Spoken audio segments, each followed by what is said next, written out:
You have been waking up early and you've been spending a dedicated period of time writing, I am thankful for. Let's talk about that. How has that changed your day?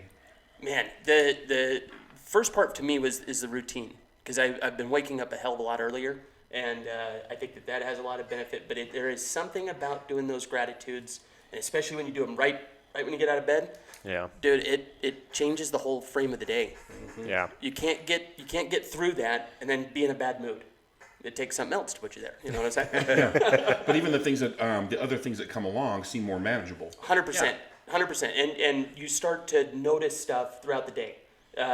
Because you're actively looking for things, subconsciously you're looking for things to be grateful for, to write them down. Totally. It activates that like gratitude kind of beacon, or that seeker, right? You're like constantly at that point looking for, and I'm looking at the things, or looking for the things that I put in the book that day specifically, and or not even really consciously, but subconsciously, to your point, and I see them everywhere. I see them all over the place. And they do something else too. The gratitudes, like I've mixed in some, like, there's stuff that is already here, and I'm mixing in gratitudes for stuff that I'm wanting to have happen, right?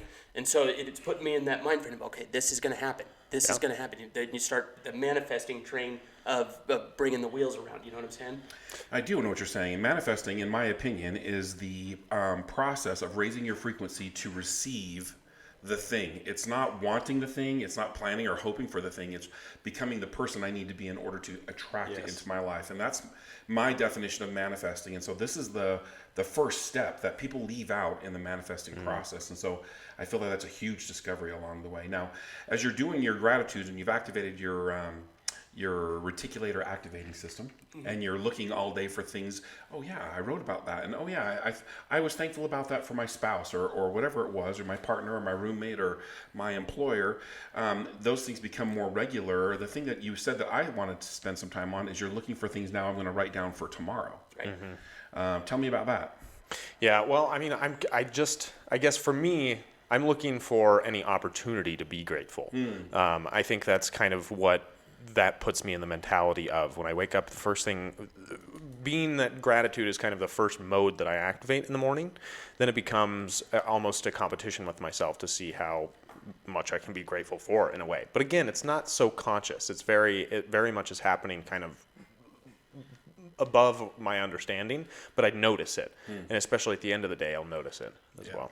Thoughts, Jared? I always do mine in my work truck. Like, I'll get to a job site, and then I'll take those few minutes and be in my work truck, ready to work, but then I'll do my gratitudes. And I want to touch on, if you're not grateful for what you already have, then you're not going to ever receive more.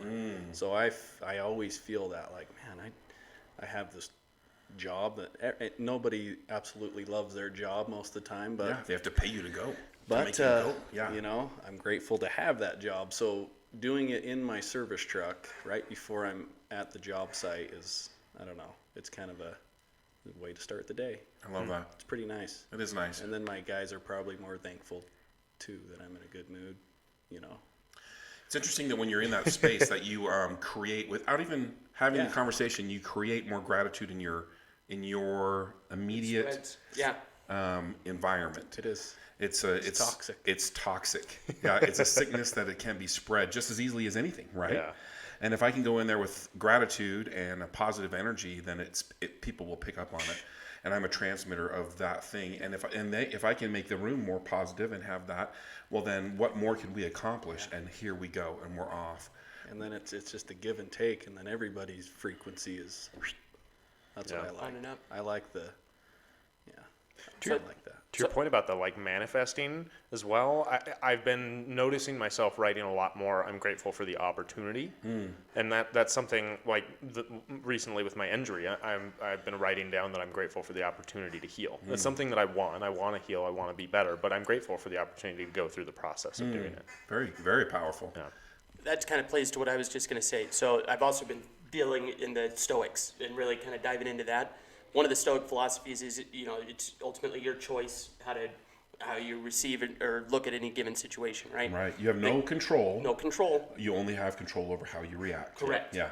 And this is one of the first things that puts you in that state of mind where whatever the situation is, you're also now hunting for the positive of it, right? where I'm not actually taking in the information quite the same way. It's like a barrier. It's filtering out the circumstances that are going on around me, and I'm naturally trying to find, okay, am I going to be grateful for something, or I'm trying to find the positive, or how this is going to like bloom into something new. Yeah. So it's really cool. It is cool. I love that. It says in Christian theology that the natural man is an enemy to God. And I can translate that into our natural disposition is to wake up grumpy, to be in a bad mood. If we are aligned with God, our creator, the universe, insert your favorite word in this sentence, then everything is happening for us, not to us. Our attitude changes and we're receiving and reacting in a way that's more powerful. So thank you, boys, for doing that. I really love that.